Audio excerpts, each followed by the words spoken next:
I'd say there's just so much more out of my control, and actors are truly at the bottom of the totem pole unless your name is above the title.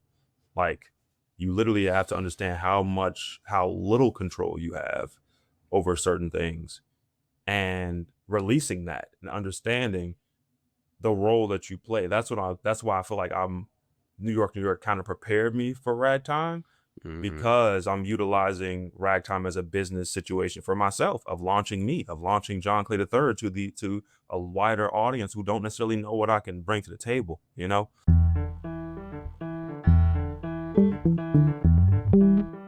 What's going on, everybody? My name is Hassiem Muhammad, and you are listening to The Actor's Instrument, Tools for the Long Game.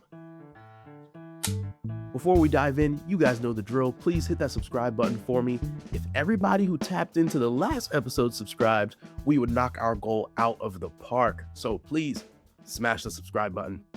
In a world where Broadway shows are closing left and right, Ragtime at Lincoln Center Theater has solidified itself as a hit this season, receiving a 5-month extension.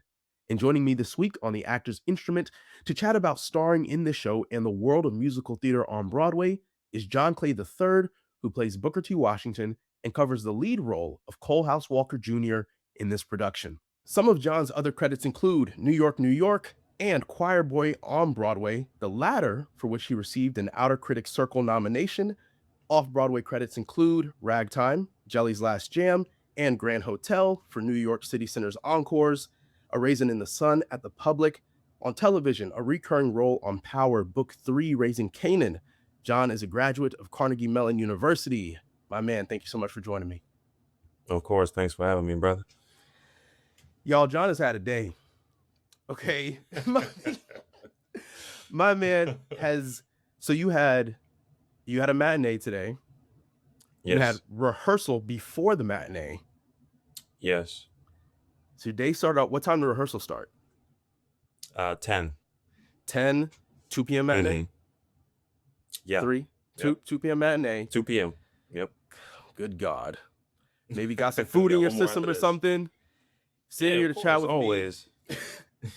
And you have another one after this. God, the stamina. How do you keep it up? Man, sleep, prayer, and repetition, and warming up, bro. That's really what it is. Okay. Emphasis on the prayer. Because, Absolutely. jeez, that's a lot. Because as I mentioned, I mean, you're in every single show. You play you play Booker T. Washington, but you're an on-stage cover for Coalhouse. Yes. And so that's why you've got to be in regular rehearsals, I'm assuming. Yes, but I'm also doing double duty right now. So I'm doing rehearsals in the morning for a completely separate project I've been doing it for 4 weeks, so a couple more weeks as well. So I'm basically playing 3 different characters right now with this, and so it's kind of insane, bro. Ah, dang. Are you at liberty to say what the other project is? I can't, man. Yeah, I can't. Understand. I understand, and I'm sure our audience understands as well. But first of all, good for you. Second of all, congratulations. Guys, I was telling John before we started recording, I was able to see Ragtime. I was able to see them perform. Truly one of the best shows I've seen in a long time, and I'm not just saying that. It's one of those shows where you just feel like something hits you, you know? And mid-show, everybody was up on their feet. It wasn't time for the curtain call yet, but we literally couldn't remain seated because what was in front of us was so powerful. If any of you are in New York before June, run to see this production. Pull up. If you could possibly encapsulate this experience that is Ragtime on Broadway in one word, what would you say? Oh, I'd say full circle, man, because Ragtime has been a part of my life since I was 15. It's literally the musical that got me into musical theater. It was my introduction into this whole medium. I was playing Coalhouse. I had no idea playing Coalhouse at 15 in this community theater, but it was just something about the music and the message and the music that resonated with me at such a young age because everything I had heard and seen from musical theater was pretty white, you know. Uh, and I was like, kind of like turned me off. I was like, I don't really want to be a part of this type of this. If this is what it is, I don't see a place for me. Um, and one person told me about the soundtrack for Ragtime, and I went to listen to it. Like, okay, this is a little operatic. This is a little much, you know. Mm-hmm. Then I kept listening. I'm hearing the words, and one thing I could not ignore was the feeling that I got hearing it and hearing some of those lyrics. And I also played it again my senior year in college at Carnegie Mellon. I played it there, and Stephen Flaherty actually wrote the one who wrote the music for this show. He wrote condensed orchestrations for my school, so we could do a smaller version of it at my alma mater. Oh, fire. Um, yeah, which he thankfully is honestly the reason I'm in the Broadway production today. I did not audition for this. Whoa, I got a what? call. Yeah, bro, I did not audition for I got a call. They were looking for people who they couldn't think of anybody to basically cover Joshua Henry. He's a legend, man. If you know musical Yeah. theater, you know who Joshua Henry is. And Stephen Flaherty was like, "Oh, I know this guy who did Coalhouse when he was like 18, and he was so good. I can't think of anyone else, but we should give him a call and see if he's interested in playing Booker T and covering Joshua." And so I get the call, and I'm like, they're like, "Okay, we know you're not gonna be as happy because it's Booker T, but you'll also be, you know, covering Coalhouse, which is gonna be played by Joshua Henry, who was someone in high school who I basically looked up to and tried to mimic his voice a lot growing up because Wow. I didn't really see anybody, you know, that looked like me. That I saw like a path where this was actually possible, and he was that. Like he was a leading, strong, dark-skinned black man, and I just clung right onto it and wanted to figure out how I could emulate some sort of what he does and make it my own. Mhm. And so to have like a front row seat every night to it and to learn and to still again make it my own, it's just reaffirming in full circle for me because it's like this is what I've wanted to do. I'm doing it with somebody I've looked up to, and now I get to take the reins and make it my own. So I like that's why I say full circle, man. Wow. I knew some of that story. Like I knew you'd played hmm Coalhouse in college. You know, Christian Strange, hmm and I are That's my brother. boys. Yeah, we hmm went to he and I went to high school together. Um, and so you know, like him and I staying in touch over the years, and I know he was Booker T in y'all's production, hmm I believe, if I remember hmm that correctly. Yeah. Oh, no, he was not. No, he was not. He was one of my men. He was not Booker T. It was this guy named Jordan Bolden who was Booker T in Oh, I guess okay, I made that up. Oh, I Jordan, at my I school. I don't know Jordan like person. We've run into each other. Like I've hmm met him. Word. Okay. Yeah. hmm Um. So I knew some of the story. I knew you had done it Yeah. before, and I'd seen like your posts on social media about how like growing up as a kid, it was really important to you. But I had no idea like just how connected you were to this piece before this moment. And I love what you said. You know about Joshua.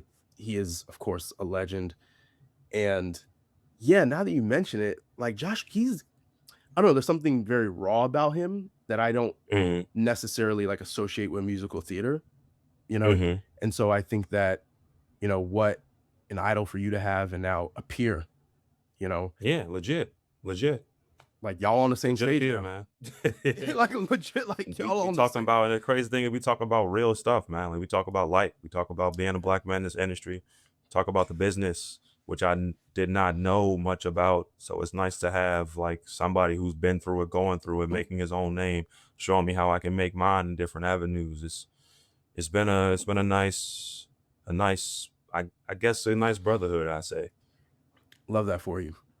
Yeah. Um, in terms of, you know, your track on this show, what's something that you've learned as an onstage cover? Because it's very different. I've had folks on the show who have done swing before or understudy, but that onstage cover is different.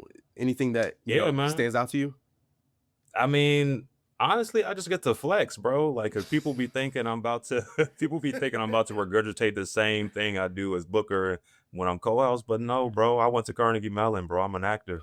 Like, I get to have different voices. I get to show, you know, I get to actually tap into these people in a way that most people don't get the opportunity to. Like, you get off stage is one thing, but I get to literally do this every day while also sharpening my tools to do the lead of the entire show. So it's something that is so different for me. It's like a endurance game to the T, bro. Like I got to keep my muscle and my mind flexible. Say that. Say that. Yeah. The first time you went out as Coalhouse in this production, Mm-hmm. what was Yep. going through your mind? Man, a lot. Like everything, man. Like at first I was like, yes, I finally get my opportunity. This is what I've been waiting for. I've always wanted to play Coalhouse on Broadway. Like this role was meant for me. Also daring and like scary because I'm stepping on for Joshua Henry. People are expecting to see him. Like, and you know how people treat understudies sometimes. They're like, I want to turn my ticket in. I was like, damn, what if people turn their tickets back in because they don't want to see my black ass? Like, Yeah. that stuff all goes through your head, and you got to shut that chatter up and be like, that's none of my business. My job is to make sure I'm playing this role as truthfully as I possibly can. And if the audience responds, they respond. If they don't, they don't. That is not my job. My job is to make sure that I honor what's on this page and I do it to my best of my ability. And I had to just get lost in that. And also my mother had called me and she was like, it's already yours. Like you've already done it. Like it's already done because, the Lord willed it. So it's like, Yeah. that life definitely like calmed me down a little bit because it was a lot of anxiety, bro. I got this is a commercial musical. This is Broadway. You got a lot of eyes on you. You got a lot of people, trying to make sure that holding the ship down, holding the fort down, like, Yep. and so, but this is what I've been waiting for, man. I've been waiting to lead a Broadway musical. I've been waiting to be a leader. And so I have to, take charge and do what I got to do. Hell yeah. Hell yeah. You mentioned like how people treat understudies and stuff. Did you get much of a heads up for that first time? Was it Oh yeah, it's been scheduled? planned, bro. Yeah. It's Okay, always bet. been somewhat of a plan for me to take over Sundays, which is why Heard. I've one part of the reasons why I signed on, bro, because I was like, okay, I Yeah. know I'm gonna be doing it, Yeah, every week. That's incredible. Mm-hmm. Mm-hmm. I've taken an understudy contract once. Yeah, And this is the first time, bro. This is the first time. yeah. And it wasn't like I don't want this to come off any type of way. I think people will understand my sentiment. It's when you know you're capable of think, like you said, like the reason why you took this was because you knew you could step into the role each week. It's whenever they're like, maybe you'll go on or something like that. There's something, I don't know, call it ego. If that's what it is, fine. But like when like, but I can really do this, like I should just be the one to do it. It definitely puts a little bit of a chip on your shoulder. Absolutely, You bro. know, it's like Absolutely. every night you're watching Especially somebody if you're else. competitive, bro. Especially if you're a competitive person. Like Yeah. you want to be the best. You want to be the best. You lying to yourself if you don't. Like you didn't get this Yeah. far to not be the best, bro. Yep. So like you just got to be honest, because like your ego will creep up. Like it was hard for me at not Lincoln Center, at City Center at first, because I really had to quiet my ego down. Because that was my because I knew I wasn't going on for City Center, and so it was like this whole that was my introduction to the ain't nobody coming to see you, Otis. You know what I'm saying? So having to actually swallow that, because I'm like, okay, I'm Booker T. Nobody coming to see Booker T, bro. So like it's just like having to swallow that and actually digest it and understand what the larger picture is, understand what my role is, not just in the show, but what this is playing and doing for my career. Understanding that, that's the battle. And it's an everyday thing, bro. Cause like it's like I want to do this. I'm not here, I'm not a sometimer, I'm an all the time person, like and so you just gotta keep that fire, but make it a positive fire to where you're not, you know, um cutting off relationships in the building or distancing yourself. Like it's just like you 'Cause you have to feel some type feed of that way. fire. Yeah, Yeah. people don't deserve that type of energy. So it's like I'm from a sports background, so like I'm a very competitive person. So I have to figure out how to take that competitiveness and warp it to a way where it's beneficial in this environment, because most things that work in the sporting environment don't necessarily work here, you know. I feel that, bro. When I did that Understudy track, it was in a production of Tony Stone Mm-hmm. at the Huntington, and it is like the hardest thing I've had to do, like on a personal level, like as an Yeah. artist, because of that. I'm a competitor too, and those thoughts come in like, why not me? Like, why not just, you know? But like you said, when it's your time to shine, you just stay ready. You step onto the plate and you swing. Mm-hmm. Um, Mm-hmm. what I would love to do next is play a game, which I told you we would do. All right. What's up? All What's right. up? So it's Black History Month. So Mm-hmm. we're gonna play top 5, the Black Broadway edition. Okay. So I've got 5 Broadway shows, Black shows, and I'm gonna Mm-hmm. have you rank them on a scale of 1 to 5. How you rank Okay. them is like how you judge the rank is. It does, maybe it's the thing that had the most impact on you. Maybe it's just your favorite music. Doesn't matter. You're gonna rank them 1 to 5 without knowing what comes next. All right. All right. Okay. All right, You here we setting me go. up. All right. Black Broadway top 5. Rank these shows on a scale of 1 to 5 without knowing which comes next. Let's start with The Wiz. Bro, so it's 1 to 5 and 5 Yeah. and the highest? No, one is One the being best, highest. one is like highest. the best. So the one Yeah. is the GOAT. All right. Yeah. I'm gonna go Wiz. I'm gonna go 2. Ooh. Okay. 2. Wiz is important. All right. Next up, we got Hamilton. 5. The look said everything. We don't need a follow-up. Just for black people, if I'm saying black people, I'm saying 5. But yeah, That's valid. The Color Purple. Ooh. Gotta go 3. He's saving that number 1 spot. All right. Gotta hear it all, bro. Okay. This is fair. That's fair. Ragtime. 1. I'm glad I waited. 1. Well, no. I was like, I know where Well, this no. is going. All right. So that leaves our final spot, number 4, Dreamgirls. Oh, So let's recap. that's tough, bro. That's tough. Let's The recap. Wiz gonna have to go down, bro. That's tough. We had number 5 was Hamilton, 4 Dreamgirls, 3 The Color Purple, 2 The Wiz, 1 Ragtime. How would you change it? Oof. I gotta move Dreamgirls to 2. Gotta move Dreamgirls to 2.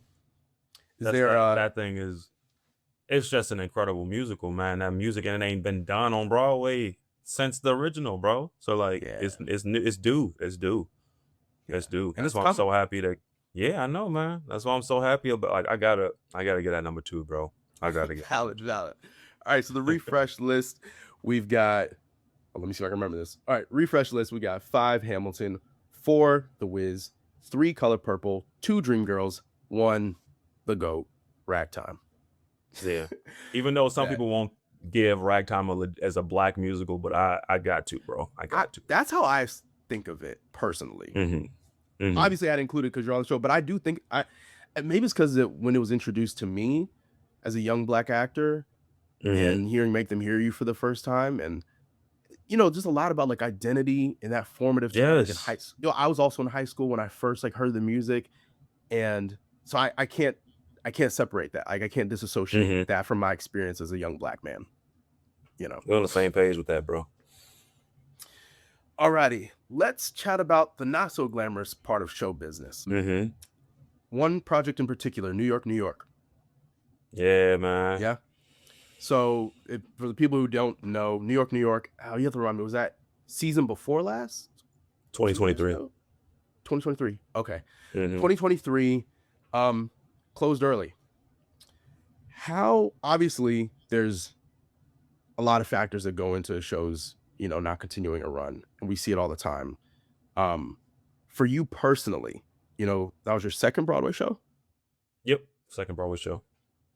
First How Broadway did you musical, technically, but yeah, first mm, Broadway show. how'd you handle it? How did you move forward? It was tough, man, because it was happening. It was one of those musicals where, and this is a young thing to do, but I put a lot of eggs in that basket. I'm like, you look at the creative team. You got Susan Stroman, director. You got Lin Manuel on the music. You got John Kander on the music. You got like Mhm. that a team. You got Jordan Roth producing. Like it's just like a dream scenario. And like I got married during this show. I'm like, oh, it's a wrap, bro. Like the coin's about to be coming in. I'm about to have a great time building these relationships. It's a match made in heaven. You feel me? Yeah. But the business side, I guess the one thing I learned a lot about the business side during that show, Mhm. because the amount of money in a commercial musical comparatively to the amount of money that I did with Choir Boy for a nonprofit Manhattan Theater Club, completely different ways they have to, completely different ways they got to maneuver in this business and completely different Yeah. goals, you know? Yeah. Like there's just so much more at stake and so Mhm. much more money involved. And when that bottom line ain't hit, like it's truly Broadway is just a big game of real estate. If we being real, like if you could Yeah. pay rent, you stay. If you can't pay rent, we got to get a new tenant. Like it's really that Evicted. simple. Yeah, Right. it's really that Yeah. simple. And so it was a cold. It felt kind of cold, but then I had to really realize that, like, yo, this is a business. Like they can preach this whole "we are a family" type situation, but at the end of the day, bro, like it's a business. And when numbers aren't being met and people can't get paid the way they need to get paid, stuff got to change. Even Yeah. if, I do wish we could have gotten a little bit more than a week's notice for our show. Like Like, God that was dang. the tough, bro. Like my heart felt like it was ripped out because you invest so much. It's a new musical. Yeah. And like so much of yourself is behind them because they build these characters off of you. And Mhm. so you start to question, like, dang, am I a failure because of this? Like, are people gonna look at me as like not being able to sell out seats? Because that's really what mattered, is just we just didn't have enough butts and seats for them ticket prices. Yeah. And yeah, it was, I will say it was sad, but very, very, very, like, how can I say this? I just learned a lot, man. And I'm so grateful for that lesson. And it's just crazy to have to go from New York to Ragtime, which is like, oh, okay, so this is actually commercially successful. Like New York had avid fans. People have seen it like 6, 7 times, but Yeah. this is commercially successful. Yeah. And so I just feel like it's just all a part of my journey. And I'm mature enough to understand that that was barely the beginning. So, and I'm still Sure. barely at the beginning of my career. So it's just nice to, to know that this is a marathon, bro. And I got to just keep on running and keep doing what I'm doing. That's valid. Now, you said you learned a lot. How will it affect projects that you approach in the future? Does it affect the thing? Is it like, I'm using this example, I don't want to put words into your mouth, but Yeah. it's like when you hear somebody like, oh, they go to test for a TV show and they start, you have to sign the contract up front and you start thinking about what you can do with that money, you Hmm. know, and then maybe it doesn't get picked up. On that front, is it a financial thing? Like, hey, let me chill for a second. Is it artistically, like how much you allow yourself to invest? How does it change your approach? It just changes my approach in a way of understanding that this is a business. So I don't take stuff as personal as I used to, Okay. like I'd say there's just so much more out of my control. And actors are truly at the bottom of the totem pole unless your name is above the title. Like you literally have to understand how little control you have over certain things, and releasing that and understanding the role that you play. That's why I feel like New York kind of prepared me for Ragtime, Mhm. because I'm utilizing Ragtime as a business situation for myself, of launching John Clay III to a wider audience who don't necessarily know what I can bring to the table. Along the lines of, this particular topic, we're always told, and we know the next job isn't guaranteed, Hmm. right? Um, you're early in your career, relatively young guy, early 30s. Uh, what would you credit to this level of, I guess, if we could say consistency? Multiple Broadway shows underneath your belt at this time, recurring guests on a hit TV show. What's the thing that keeps you jumping from I shouldn't say jumping from project to project because I know that's not the reality. I know there's downtime in between. Yeah, there's definitely time, bro. You know There's that. we know, let's not You play. know that. You know the thing, bro. People always like, you always working. I'm like, well, tell me No, when. okay, because the last show that was 2020. So, um, You know. but not job to job, but um, you're building something.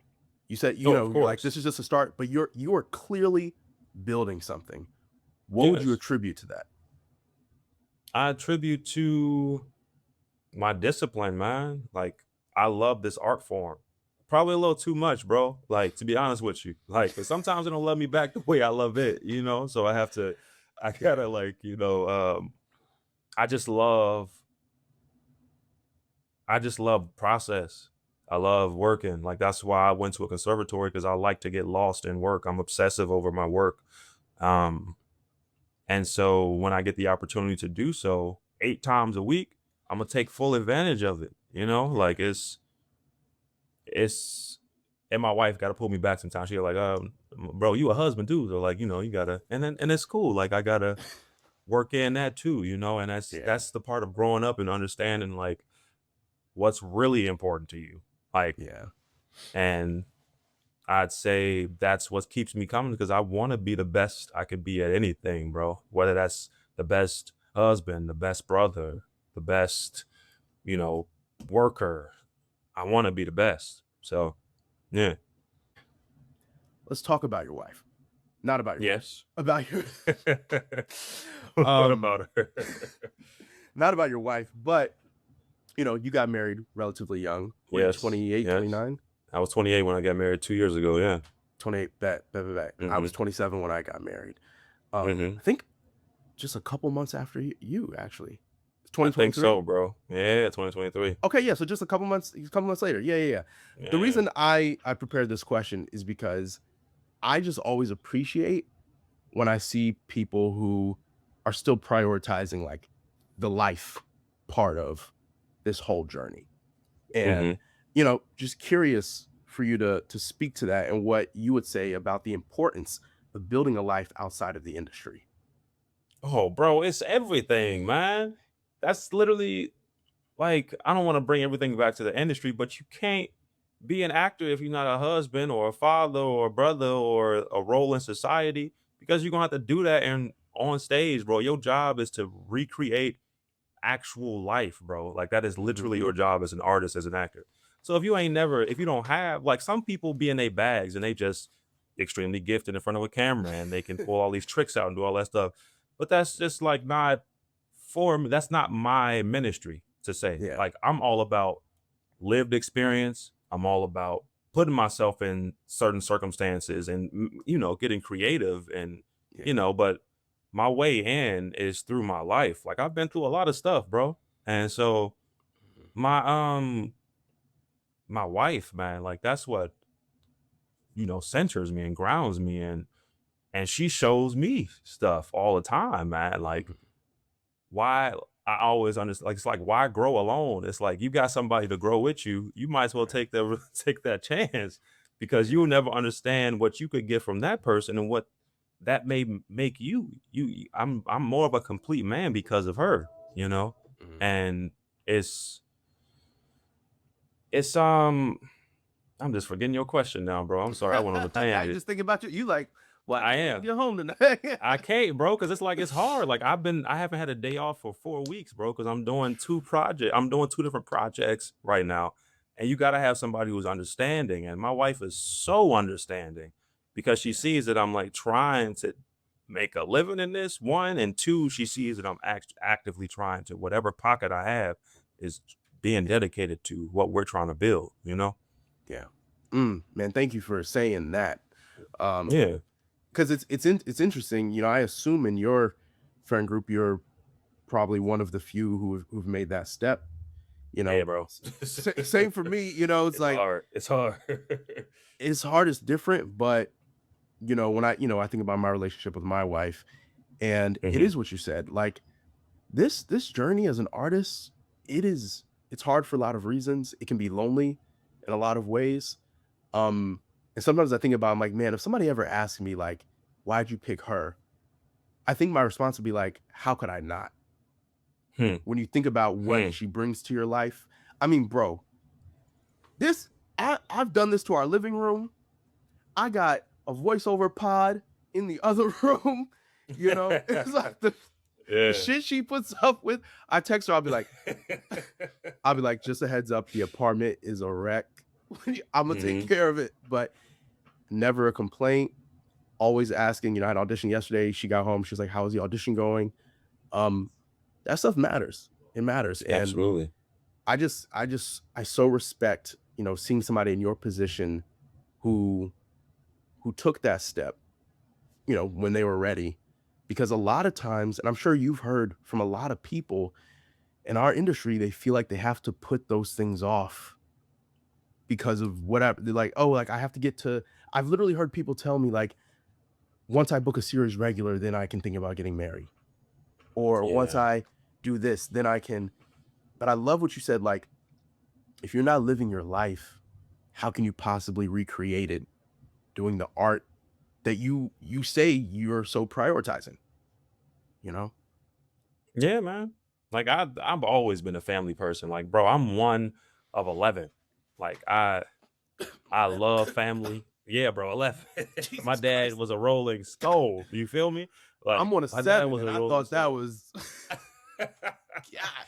Nah, man. So I love family, man. That's what I grew up on. I ain't have much growing up on the west side of Chicago, but I had my sisters, I had my brothers, I had my mom, my dad, my granny, the entire block. Like I had community, before I even knew what any of this was. I grew up, I mean, I had money, but I had love. So like Sure. that's you know, what I gotta try to replicate, is figuring out how to create this community now because like community is so sparse now because of technology and all these different things that pull us into ourselves. And I mean, I shoot, I play video games, which has kind of pulled me away from people too.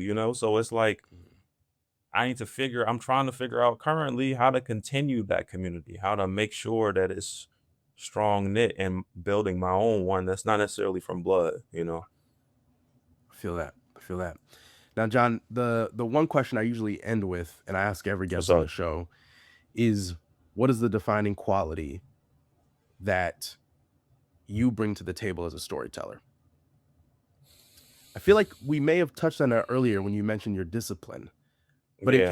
in case something else comes to mind, I just wanted to pose that question to you. I say I'm unrelenting, bro. Like, if I don't feel comfortable with something, especially when it comes to the political atmosphere, what's happening right now, and if it doesn't align with why now, if it doesn't align with that for me, it's a dub, bro. Like, I can't. Then things are too electric right now. This is an artist playground. Like, it is perfect for us, but not for the world, obviously. But this is our perfect chance Yeah. to replicate what's going on outside and to give people, solace and give people a chance to actually see themselves and understand that there is another way. There are multiple ways to do this thing called life. You do not have to follow a set like path. The best Mhm. part about life is getting lost and figuring out what you want to do, not because the Mhm. masses or this person's doing this. This is what theater is for. This is the perfect time for us to understand what we're fighting for, and that's truth. We're fighting for the truth right now because Mm. everything is the truth don't matter anymore. But Clearly not. that's where we come in, bro. Like our job is supposed to reveal the truth and to reveal society for what it is, not for what people Mhm. are trying to paint it for, you know. Ooh. Ooh, put that on the t-shirt. John, man, I can't tell you how much I appreciate your time. Like Oh, of course, man. I the fact that you had the day you had and you're actually sitting here chatting with me, I do not take it for granted. I got a ton of respect for you, not just as a person, but also for your artistry, the incredible work you guys are doing over at LCT. Thank you, man. Thank you so much for joining me today. Alrighty, guys, if you enjoyed this conversation with John, then you'll love a recent interview I did with Ugo Chukwu. So be sure to check that out. Thank you all so much for tapping into this episode of The Actor's Instrument. Major shout out to our co-producers and distributors over at Next Chapter Podcasts. Before you go, hit the subscribe button. It matters to me. So please, for me. And we'll see you all next Tuesday. Until next time, y'all. Peace. Later.